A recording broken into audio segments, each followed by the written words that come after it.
Good morning mga kauban. Mag-update tayo sa ating house renovation. Renovation ng aming bahay. Pakita ko sa inyo. Ayan. So, yung master's bedroom. Ayan. Ito na yung kisame. Tapos, ano na lang yan. First coating, tapos finishing. Tapos yung CR natin, nakakabit na lahat ng fixtures. I-finish na lang yung mga masimasilya para ma-first coating na din. Ayan. Tapos nakapagkabit na rin tayo ng flush door.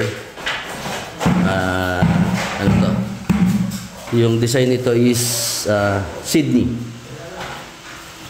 ng Rising Sun. Tapos Charlie. Kakabit pa ng doorknob. Tapos itong kabila rin, ready for sanding na lang yan.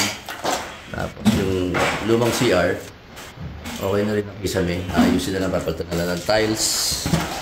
Tapos sala, yung magiging main door, sliding door na malaki. Yan, may kisame na rin tayo dyan. Sarado na lahat yan, kisame natin. Yan, doon sa kitchen. Yan. Ito magiging living room. Dining area, kitchen. Ito, may mga counter na rin tayo for lavatory and range. Then another counter. Tapos bubuuin pa natin yung pantry dito. Tapos naglagay ako ng parang mini bar na may accent light. Ayan.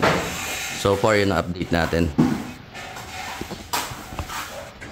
Ka-update ulit tayo kapag marami na ulit tayo nagawa.